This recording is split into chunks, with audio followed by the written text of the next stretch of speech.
It's really interesting. There are typically two types of people who I encounter whenever I talk about a passion. Having a passion, which is an intense liking for something. Something that I was talking about with a kid about the age of 10 recently.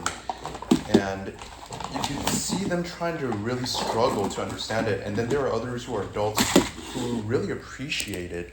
And then there are others like my boss, who I'm very thankful for, who is probably my biggest fan ever. Extremely, extremely, incredibly grateful for him. He sees the value of it. I just wish so many more people would see it, not just for stress relief, something enjoyable to do, but to worship the beauty in life, the beauty of the human body and its movements, and to instill hope, whether it's in a love song like a ballad or in any other type of song, um, to really communicate those things to the world. And also, so many people ask very quickly, one of their first questions is, how many followers do you have? How many subscribers do you have?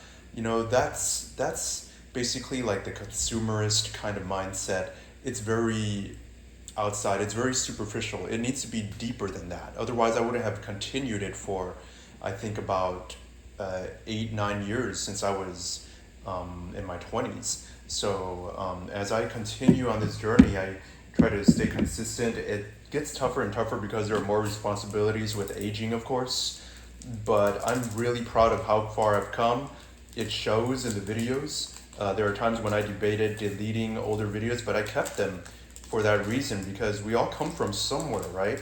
Everybody makes mistakes. Everybody can improve them, right? They have the ability to.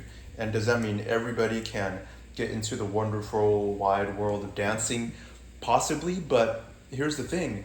Over the years, I've come to know that, and I'm a firm believer that, it's not my way. It's just not who I am, not my role to try to persuade somebody over and over and over again to really enjoy, to really love what I do.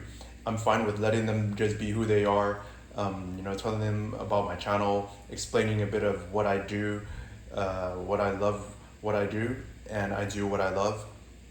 I just try to keep it simple. There are so many different things about dance, I've learned a lot about it, choreographed dance in terms of managing people for practices, rehearsals, in informal ways like meetup groups, as well as more formal type ways like in a rented out class setting or at a formal dance studio. Let me tell you, San Francisco and San Jose had some really good, those were two really good areas for learning a lot of dance, especially basics into more advanced type style. So I tried to supplement that. I tried to supplement that with online teaching, so a lot of it is self-taught as well. But anyway, I just really love this. It's an overflowing, unstoppable, endless love for it, which fuels my desire for this. If I was immortal, would be really what I want to do for the rest of my life, in so many ways. And it's sad because there's not much time left on this earth. We all have a limited time span. And I'm not going to be spending all that time trying to persuade somebody, whoever that is.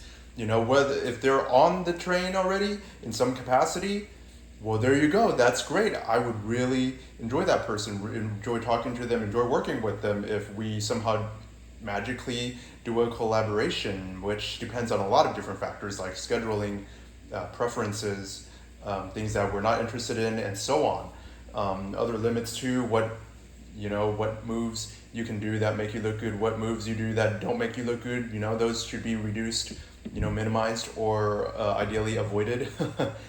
But my purpose is to really enjoy it. It really comes from within. It's intrinsic, something you just really enjoy. You don't need to boast to everybody about it, but at the same time showing it to others, that's really joyful. This can be a very social activity, the world of choreographed dance. And if people can't get a handle on enjoying it, that's them, that's fine. But we try our best to open the door and leave it open to them, if they can somehow get back on that level with us, and it's interesting also that in order to continue this long life of dance, we also need to realize we need a strong base foundation, such as going to work. I just got back home actually from a big event where everybody there didn't need to work the next day for a big holiday, but I needed to, which is totally fine by me. But I wish you guys could see the look on their faces when I told them that I had to go and I had to work tomorrow. No, I don't get that off, and I already had time off saved for other more important things. It's fine if you're different from other people. Don't ever let anybody dim your light. Just don't. When you pour your heart and soul into something, when you believe so strongly in it, when you have an overflowing passion for it, just this overwhelming force takes hold of you, and you need to let out your light for others, and it's so good, the typical things, if they don't fall in line for you, like family or other events, they don't cause a sense of community for you, but this passion of choreographed dance or whatever else other than the typical notions and values of society, if you don't fall in line with that, so be it. That's fine too. You need to live your own life. You are your own person. You can't let others dictate who you are all the time.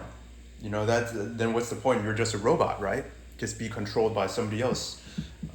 Just be a slave, and we're not here to live that life. We're our own people. We're humans. We manifest our own destinies for the most part. And that's so incredibly important, and so always remember that. Remember those things that I talked about in this video, whoever you are, wherever you are reading the captions or just looking at this video. Anyway, see you next time, and I hope you have a good rest of your day.